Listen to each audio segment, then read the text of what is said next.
tayo kadakwada iti mensahe ni Apo Dios. Okay, so number 1 nga kitaan tayo ditoy nga kalidad iti agbalin nga may isang nadyusan nga Ama. Ang quality po ng isang makadiyos na Ama, mga kapatid. Alam ko na ang lahat sa atin, wala po sa atin dito ang hindi makadiyos. Mo yun o damagem. Pagka tinatanong ang isang babae, ano ba ang gusto mong maging asawa? O maging kapareha kapag ikaw ay nag-asawa? Nang una mong maririnig kapag may mga interview. Natawa si Sister Hannah. Oo nga, parang ganun nga ang aking ninanais. Unang-una, ano ang naririnig natin? Godly man. Isang lalaking makadiyos. Yan ang laging sagot. Tama ba, Sister Hannah? Amen. Kasi ang unang quality, unang kalidad na hinahanap ng mga babae na maging ama ng tahanan ng kanilang buhay ay yung may nakabuntot o nakasunod na godly, makadiyos na lalaki ng tahanan na sa likod ng hindi mang perpekto, pero sila ay may takot sa Diyos. Makadiyos, kinikilala ang Diyos. Hallelujah, amen.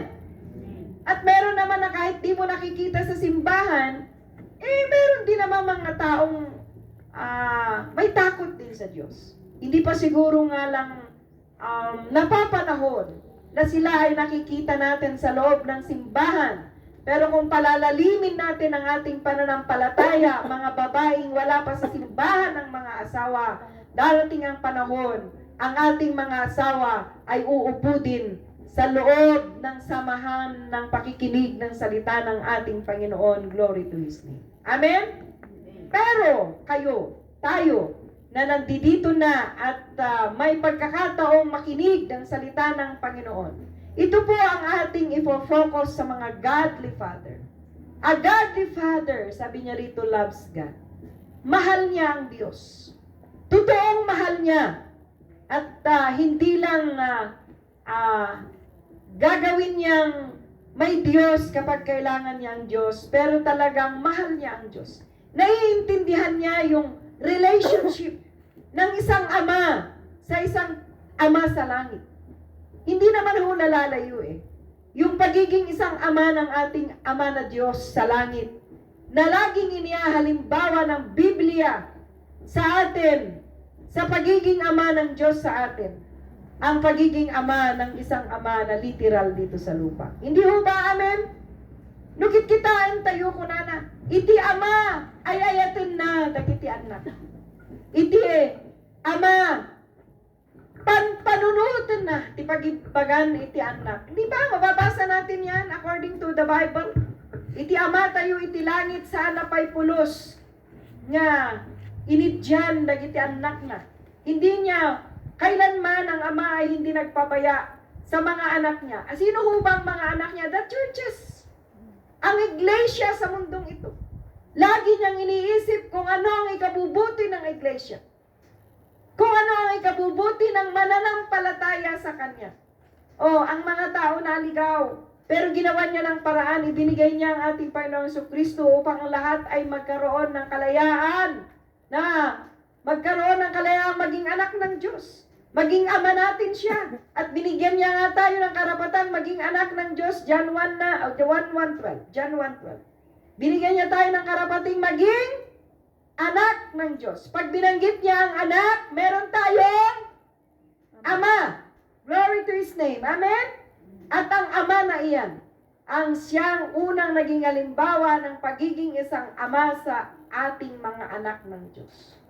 At kaya tayo naging anak ng Diyos dahil sobra-sobra yung pagmamahal niya sa atin. Ibinigay niya ang kanyang kaisa-isang anak upang tayo'y maging ariing ganap na anak ng Diyos. Romans. Hallelujah. Sabi niya doon sa Romans chapter 8. Binigyan niya tayo ng karapatang tumawag ng Abba, Ama. Father, Father. Abba, Father. Amen? Bakit niya sinabi yun? Kasi ini-emphasize niya doon yung pagiging ama ng Diyos sa atin. At kaya nga po, tayo na mga dakilang ama sa mundong ito. Maging halimbawa paspo sana natin ang ating Ama na nasa langit na nagmahal sa kanyang anak. Mahalin po natin ang ating Diyos. Siya ang ating Ama. Ang ulidan iti panagbalin nga Ama.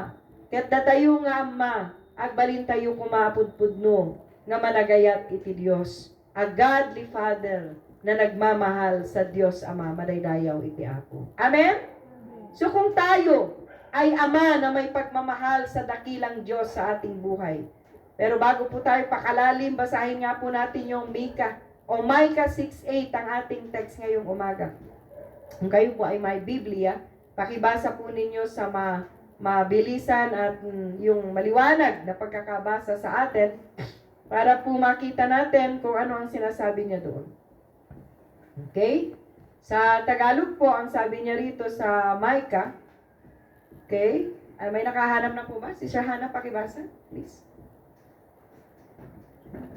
Micah 6:8. He has told you men what is good and what is the Lord requires of you. Only to act justly, to love faithfulness, and to walk humbly with your God. Amen? Amen? Anong sabi niya? Ano po ang sabi niya? Tayo pong lahat, mga ama, ay lumakad na mas malapit sa ating Diyos. Manaydayaw iti Apo. Amen? Yes. Hallelujah.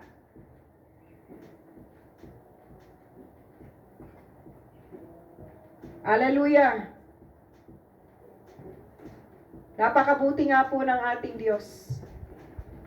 Glory to His name. Kaya kung ang mga ama ay malapit sa Diyos, may tunay na relasyon sa ating Diyos. Yung ama na yan, amo na ti aramiden na. Kasi adati ama na nga mangidaldalan kenyana, maridayaw iti Apo. Amen po ba? Hallelujah. Nagimbag ni Apo Diyos kadagiti ama. Ay ayaten na dagiti ama. So nga ama, ay ayaten tayo iti Diyos. Ada kumangay dajay voice tayo. Ket dengdenggen tayo. Dajay timag iti ama. Iti biag tayo amang idalan iti pamilya tayo maridayaw ti Apo. Kuna na ngay Matthew chapter 6 verse 33. Paborito tayo nga verses. Seek ye first the kingdom of God. Hanapin natin ang kaharian ng Diyos. No? Hanapin natin ang kanyang kaharian. Birukan tayo nga umuna ni Apo Diyos, iti biyag tayo maridayaw iti Apo. Ket itid na kada tayo iti masarakan tayo iti kinalinteg. Nga adda iti Dios. Anya nga kinalinteg? Kinalinteg iti amin nga banag. No godly Father tayo, saan tayo nga panpanunutan diya maikaniwas kini Apo Dios? Kasi we love God eh. Amen po ba? No ayayaten tayo ti Dios, saan tayo nga panunutan diya makadadaal diya kinaama tayo? Saan tayo nga panpanunutan diya banag nga makapirdi ijay relasyon tayo kini Apo Dios. But adda dajay word nga panang birbirok tayo iti rupan-rupa ni Apo Dios iti biag tayo madaydayaw iti Apo. Amen. Amen. Hallelujah. So, may kadwa kakapsat a godly father love his wife. Aywan mata. Nya. Daya mo iti ama nga nangayayatan ti asawa ng ama. Kayo na mga ama, hindi nyo ba mahal ang inyong mga asawa? Mahal natin kasi asawa natin sila. No. Pag mahal mo ang Diyos, ganun at higit, no? What I mean, alam mo, laruin kung paano ang pagmamahal sa ating asawa o kabiyak sa buhay. Huwag sana nung una lang, pero hanggang sa end, yung pagmamahal natin mas lalong lumalalim kin samsangit. Kasi panagayat tayo iti Apo, madaydayaw iti Dios. Amen? Amen? Oh. Marami po kasing lalaki sa world, out iti church. Sa una lang, pagka ang babae, maganda pa ang korte, maganda pa ang sex drive nila, sorry sa mga bata, ay matindi pa ang pagmamahal, pero pagka bumababa na rin daw. Is that true, Christian men? Totoo po ba yun sa mga anak na lalaki sa loob ng church, pag losyang ng mga asawa, bumababa ang pagmamahal? Pag nagiging nag ng babae dahil sa dami ng anak na inaalagaan at di na kayo maasikaso, nagbabago ng pagmamahal? Hindi po sana ganun ang base ng pagmamahal natin sa ating mga wives. Sa iyong wife, panidayaw tiyapo, amen? Dapat ang pagmamahal hindi nakabase sa sex.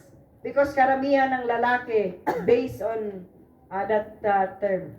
But a true love, hallelujah, a true affection sa inyong mga ka-partner ay hindi naka-base doon. Although kasama yon. Pero sana mga kapatid, kahit tumanda na ang inyong asawa at kulubot na ang lahat ng kanilang pangangatawan, mahal na mahal pa rin natin sila. Sa hirap at ginhawa, until death do us part. Maridayaw tiyapo, amen? Amen! Ay, hindi ako naniniwala sa post ng isang lalaki sa Facebook. Nang lalaki daw hindi totoo na sa asawa lang umiibig. Sila daw ay napapaibig din sa ibang babae, hindi po totoo yun.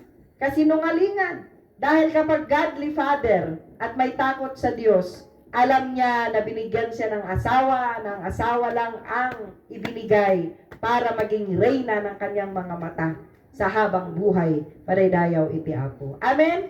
Kaya nga kayo binigyan ng partner para sila ang maging reyna ninyo habang buhay sa hirap at ginhawa, kayo ay magsasama. May sakit man at malusog, magkasama pa rin kayo sa hirap at ginawa. Ganyan ang asawa po na godly man. May pag-ibig na malalim, hindi lang dun sa isang bagay, pero sa lahat ng aspeto ng bagay. Amen? Datayo mat nga babae, iwasan tayo kano takbalin nga sobrang nga nager. Tada jay kano numaminsan ket isu iti saan nga maaawatan dagiti lalaki ngem gaputa inayat yudaytan awaten yun. Kasta nga talaga. Amen po ba? Kasta nga talaga. Kasama yan. Pag ang asawa mas lalo nagiging matampuhin, unawain na lang po natin. Pag ang asawa nakikita natin ang mas malalim habang lumalalim ang panahon, kasama ho nating mahalin ang lahat ng iyan. Dahil ganyan ang tunay na pag-ibig. Nakikita niya na hindi perpekto ang lahat. Ang lahat ay may kakulangan na Diyos lamang ang pwedeng magpuno ng lahat. Ang ating Ama lang sa langit, kung makikilala natin siya at may close relationship tayo sa Kanya, siya lang ang magpupuno ng kakulangan ng mga ama. Paridayaw iti Apo. Kaya kayo naman na mga kapwa, kapatid na mga babae na may asawa, huwag niyong gawing perpekto lahat ang lalaki. Kasi ang lalaki, hindi yan perpekto. Maraming kakulangan yan. Ang Diyos lang ang pwedeng magpuno sa kanila. Maging sa atin na mga babae, marami rin tayong kakulangan. Ang Diyos lang ang pwedeng magpuno sa ating mga kakulangan. Marami tayong mga weaknesses, but by God's grace, kung tayong pamilya ay naglilingkod sa Diyos, magkakaroon at mapupuno ng pag-ibig sa ating mga tahanan. Panidayaw iti Apo, amen? Mababalanse ang lahat dahil sa pag-ibig. Panidayaw iti Apo, pag-ibig na hindi lang sa flesh, but divine love. Panidayaw iti Apo. Amen? Amen. Pag meron kang hindi gusto, kausapin mo lang maayos. Huwag puro tampo. At huwag panunumbat lagi. At huwag sama ng loob. Dahil walang magagawang mabuti yun. Mag-asawa na kayo at hindi na yan mababago. Kahit tumanda kayo, mag-asawa pa rin kayo sa mata ng tao at sa mata ng Diyos. Ba't di nyo pa ayusin? Gayon din naman at hindi yan mapapalitan. Bakit pag meron ka bang ayaw ay lalayasan mo na lang? Kasi ayaw mo? Hindi pwede yun. Kaya ayusin. Kung may problema, ayusin ng mas maaga. Isama ang Diyos at magiging maganda ang ating buhay. Maridayaw iti Apo. Amen? Amen. Sumamsamit nga sumamsamit ti relasyon tayo. Kay next po, a godly father love his children. Wala naman pong ama na hindi nagmahal sa kanyang mga anak. Tulad ng pagmamahal ng ating mga nasa langit. At nakita ko naman po yan sa mga ama natin sa loob ng church. At sa magiging ama. No? Kung meron pang balak-balak dyan na maging ama, no? Alalahanin ninyo ito. Na ang isang ama ay may pagmamahal ng pantay-pantay sa kanyang mga anak. A father, a mother, walang favoritism. Dapat pantay-pantay tayo sa ating mga anak. Kung may tinapay si Juan, may tinapay din si Petra. Ganun po. Walang natatangi. Kasi mga anak natin yan, pantay-pantayin natin siyang tingnan. Although meron mang mas maayos na siguro sa ating paningin, pero wag mo naman ipahalata sa iyong mga anak na ganun. Kasi hindi maiiwasan dyan yung tinatawag na ijay nga maadaanan iti mabuo nga hanga napintas no maminsan nga panpanunutan dagiti anak kaputa makikita da nga bias ka nga ama. Pero bilang isang ama, may kakulangan man yung isa at perpekto man yung isa. Gawin mong pantay-pantay ang mga anak mo sa iyong paningin, lalo na pag magkakaharap silang lahat. Huwag mong sasabihin na, Nay, alam niyo ang tatay ko, bias sa pagbigay ng baon. Si Mel dahil bunso, 2. Sa amin, wala kaming baon. Tama na yun, daw bunso kasi siya. Oh. Pero di naman kami But being a father, yung piso sana, hinati-hati mo, ginawa mong tig-25, maligaya sana yung mga anak mo. No? Pero, you see that? Example ko lang yun, ha? Ang tatay ko hindi rin bias sa pagbibigay ng baon. Hindi. Properties. Ang mga lalaki lang ang pinapriority niya na bigyan. Ang mga babae, hindi man niya kami inisip na hatian dun sa mga bagay na inanon niya na Kaya sabi ko pag ako nagkaanak, pantay sa lahat kung ano man ang meron kaming pinaghirapan. Kasi, yun daw ang ng mga igurot nung una eh. Pag babae, lalaki daw mag-provide sa kanila, kaya yung lalaki ang kanilang pinagyayaman. Nyamit din father, doble-doble ni bunso. Nga lalaki. Nga, ada balay na, ada pa'y kastoy na. So, minsan, pero mabuti ang Diyos. No, kahit na ganun pag-iisip, inayos pa rin ng Diyos. Pero alam niyo ang tatay ko, mahal na mahal niya kami. Siyang pangarap niya, bahayan niya kaming lahat. So nga, uray no, priority na dagiti lalaki, nga maalalahanan na dagiti babae nga ibalayan. Uray parmitirigat na, anti man mangalati kayo, pakayuan na amin, day mamanang ko hindi na unulangan nag-asawa, tapatakbiran na tibalbalay na. Ganun ka-sweet yung aming father, mapagmahal siyang ama. Kaya salamat, alam mo nyo kasi ama, kayo ang halimbawa ng inyong mga anak. Yes, totoo po yan. Yung mga anak nyo lalaki, iniidolo kayo. Kung paano kayong naging ama, tinitingnan nila kayo. Kaya sana, tayo na mga ama, isama natin ang Diyos sa pagiging ama natin. Kasi yan ang tinitingnan ng mga anak sa atin. Sa atin din na mga ina, din, no? Tayo yung tinitingnan ng magandang ehemplo ng ating mga anak. Sila'y magiging ama din sa hinaharap at sila'y magiging ina din sa hinaharap. Kaya, parents, pattern yan ng isang pamilya sa kanilang mga anak. So, Father loves your children. Maridayaw ti Apo. Amen po ba? Ng pantay. Puti na lang, isang anak ni Manang Olaria. So nga uray no kunana nga, ay paborito kay Francis. Ay, walang magseselos kasi paborito kahit na ay mag-isa naman, no? Kahit na. Kaya pagka magkakaharap yung mga anak mo, pantay mo silang yakapin, pantay mo sabihin sa kanila, I love you, anak kong isa, anak kong ganito.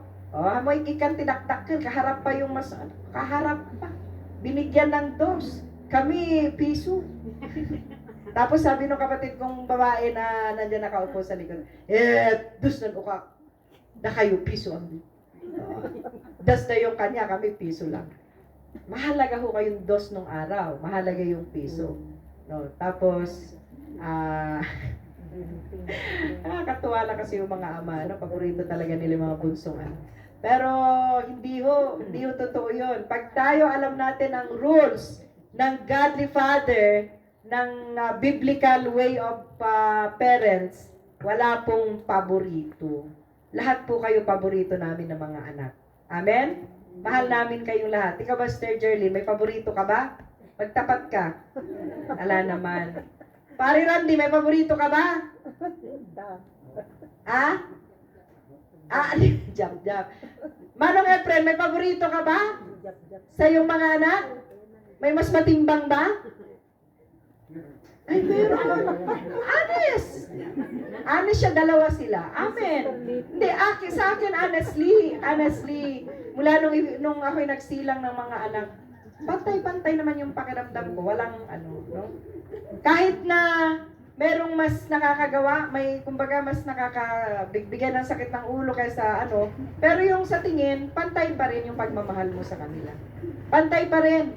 Amen? Mas marami nga lang galit, yung hindi diba? Natural lang yun. Magulang ka, tutuwid mo yung mga anak mo, natural lang yun. Mas maraming galit yung pasaway. Yung siyempre masunod, mas kukunti ang sermon. Ganun lang yun. Pero sa karapatan nila, yung pagiging pantay nila, pantay sila. Diba, Brother Delio? Amen. Agpasunod jay. Walang favoritism. Yung pakiramdam natin ay pantay-pantay. Mahal natin silang lahat. Bagamat yun nga, siyempre mas marami ang pangaral sa may pagkapasaway at mas kukunti doon sa hindi pasaway. Ganun lang yun. Pero pantay-pantay natin silang mahal, pantay-pantay ang pangarap natin sa kanila, pantay-pantay natin silang ituring. Paridayaw iti apo. So, sa ating mga fathers, love our children. Okay? And a godly father is a man of integrity. Pag sinabi natin na integrity, ito yung ama na may sinseridad. Ito yung ama na, may integridad, no? May honesty sa buhay. And sila yung honest na mga ama. Sa kanilang anak, sa kanilang mga asawa. Amen? Ideal. Yes, ideal. Meron silang sa prinsipyo at sa lahat ng bagay. Prinsipyo sa paglilingkod sa Diyos, prinsipyo sa pagtatrabaho, prinsipyo sa lahat ng aspeto ng buhay. Hindi man tayo perpekto, pero meron tayong integridad. Hindi sinisira. Kaya ang alak, sisirain niya ng integrity natin. Taramidin da ka nga, oray professional ka, walde-walden ka. Ada attorney nga nakita kay may sanga natayan. Ay attorney ba di? Abogado ba di ay certified pa? Yakat di naman amot ibagbaganan, mabadbadakan pa yun tika lasingan nan, wala ng integrity. No? Kasi nga, nasisira yung mind dahil doon sa hindi mo na alam yung ginagawa mo. Wala na. Kaya, tama pala ang sabi ng Bible. Nga dagiti nasanger nga arak, ipan na iti panunod, bababain na jay kinatao. So, agad man, alam mo kung ano yung tama at mali sa buhay mo. Paridayaw iti ako. Amen po ba? Amen. A godly father is a role model of God and His family. Paridayaw iti ako. Hindi man tayo perfecto, bakinak paisatan, bakinak model. Hindi yun. Ano man ang katayuan mo, modelo ka pa rin. Hindi ka man perfect na father, ginagawa kang perfect ng Diyos. Kaya nga tayo may Ama sa langit. Kasi habang nabubuhay tayo, siya yung magpupuno ng kakulangan natin sa ating mga anak. Paridayaw ti Apo. Kaya dapat kurkurangan tayo, more prayer, more seek God. Hallelujah. More na hanapin natin ang Diyos. Kasi siya ang magpupuno dun sa kakulangan ng ating pagiging isang ama sa ating mga anak. At ganun din tayong ina sa ating mga anak. Paridayaw iti Apo. Amen? Tayo naman na anak, huwag tayong maging mapaghanap. Pagkasyahin natin kung ano ang pwedeng ibigay ng ating ama sa atin. At ama, hindi lang magbigay ng pera ang obligasyon natin sa ating mga anak. Maraming mga anak na ang hinahanap hindi lang cash sa ating mga ama. Pero yung pagkalingap, yung pag-care sa lahat ng aspeto ng buhay, pag-guide sa kanila, hindi lang sa nanay dapat makikita. Pero ganun din sa mga ama. Maging friend natin ang ating mga anak. Paridayaw iti Apo. Amen? Kaibiganin natin sila. Kalaro natin sila. Bigay tayo ng time sa kanila. Time ng bonding.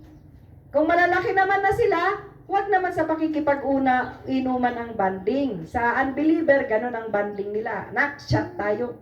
Pero tayo na believer, anak, tara sa church. Sama-sama tayo sa fellowship, sa Bible study. Glory to God. Amen? May magandang pakikipag-usapan, sharing ng mga problems, no? Kahit na sila may mga asawa, responsibilidad pa rin natin sila. Dahil anak natin sila, tayo ang kanilang mga ama. Paridayaw ti Apo, hindi sa responsibilidad natin sa pagkain kasi dapat naman na silang magtrabaho. Responsibilidad na itaguyod pa rin sila kung saan sila dapat sa mga pamagbaga, advices, sa mga spiritual, lalangdo na, guide natin sila kahit sila may mga pamilya. Huwag natin silang pagsasawaan. Yakapin natin sila nakasama ang ating Diyos. Paridayaw iti Apo. Amen? So, naimbag nga aldaw tayo amin. Kada kayo amin nga Ama, dahito nga aldaw, special po na araw para sa inyo. Paridayaw iti Apo. Kaya, panalangin namin na kayo ay bless ni Lord sa araw na ito. Dahil ang araw na ito ay sa inyo. Please, fathers, come forward. Tayo naman ng mga mothers, ilay hands natin ang ating mga asawa. Ang ating mga anak, ilay hands natin ang ating mga anak. Dito kayo. At nasaan man ang ating ama, wala man sila dito, ipanalangin natin sila sa ating mga puso. Kung may kayo dito, da kayo nga ama, tawan ti isagot mi kada kayo, tawan ti kwartami, wala kaming pera, ibigay sa inyo. Pero yung taos puso naming pananalangin sa inyo, ay ibibigay namin. Dito po, gilid po yan. Dito po ang at ipapanalangin ng mga ina. Dito po kayo. Yan. Ayan. Glory to His name. So, praise God po. Praise God. Mga anak, mga nanay, mula sa ating mga puso, ilahans po natin ang ating mga ama sa araw na ito. Come. Punta kayo dito. Dito kayo. Dito kayo. Dali kayo rito sa harap. Lahat tayo. Pray natin sila. Yun namang mga tatay nyo, kung wala man dito, ipag-pray natin sila. Umay kayo dito isang mo. Apay, ayaw mabutang kayo. Ilay hands tayo na gitoy. Tapatan nyo yung may asawa kayo dyan. No? Yan. Tayo naman na walang asawa dyan, ipanalangin natin sila at makipag-pray tayo dito sa may mga asawa na narito. So, let's pray. Thank you, Jesus. Madaydayaw ka, O Diyos, nga Ama, iti ngatuan, iti daytoy nga lubong. Idaydayaw da ka, Apo, itinataas ka namin, O Diyos, sapagkat ikaw ang aming Ama na nasa langit. Naunang nagbigay ng halimbawa ng pagiging isang ama sa isang tahanan. Ang pag-aasawa ay binuo mo. Ito po ay nasa iyong salita. Ikaw ang una na naging ama sa isang pamilya. At Father God, ang mga ama na naririto sa harapan. Sila po, Diyos, ay naririto at isinusuko ng buong buo ang kanilang mga buhay sa iyo, O Diyos, na sila po ay pagpalain mo nga, Ama. Hallelujah. At ang aming asawa, wala man dito, ang aking asawa na si Pastor Pat, Lord, bless me. I-bless mo din ang mga ama na naririto.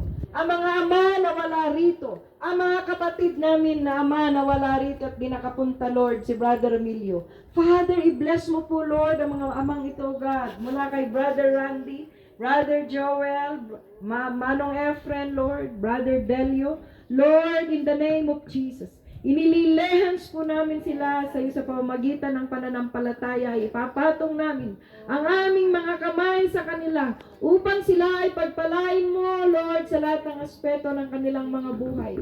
Sila po, God, sila ay masarakam itiday ito yung alubong, O God. At isama mo na rin dito ang aking anak na si DJ. Hallelujah, Father God. We pray for them.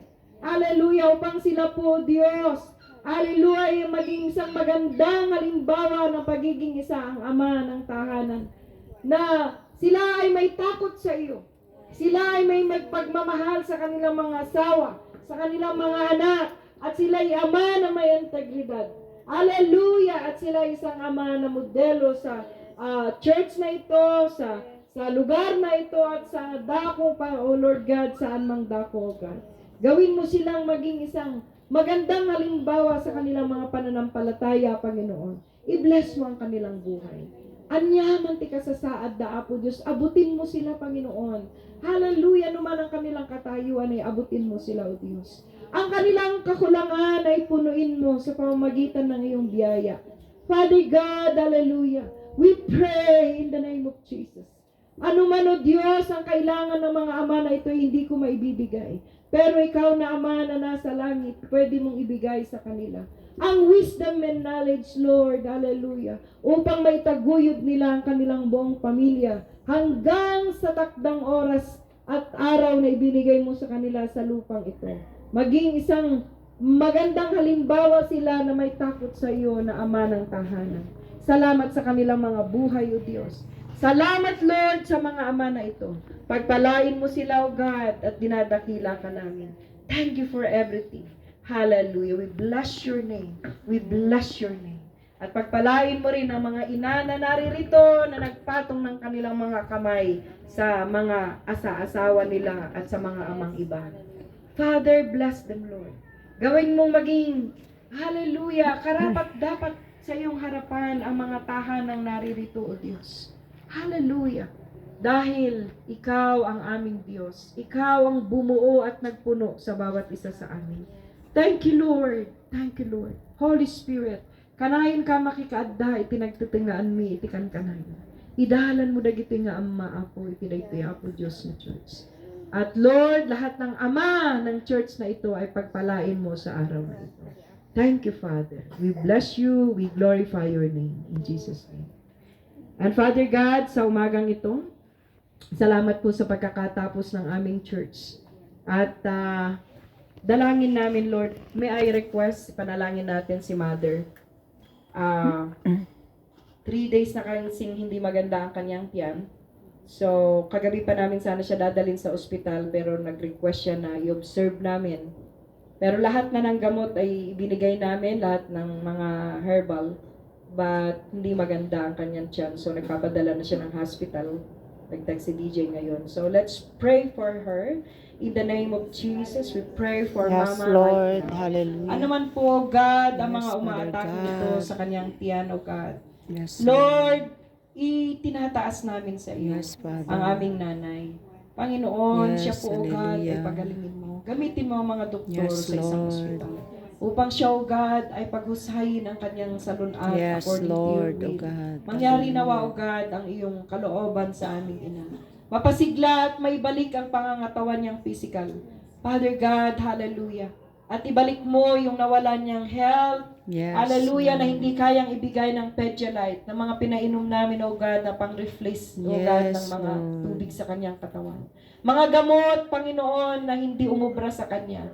Lord, may mga dalubhasang doktor, at ikaw ang higit na mataas na Yes, doktor sa lahat. hallelujah, Lord. Ni-entrust po namin si Mama sa iyo in the name of Jesus. Yes, Upang Lord. ikaw ang patuloy na magpagaling sa kanya at sa kanyang katayuan. Lord, salamat. We Yes, give you all the Lord. praise. In Jesus' name. Amen.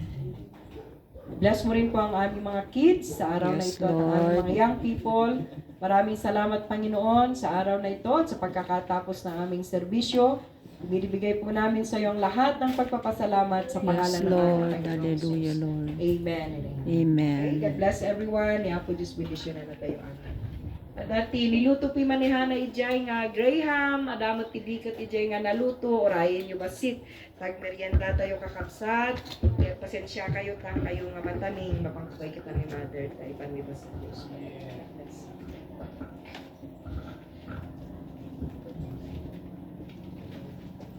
Young people, alaan nyo ba niya,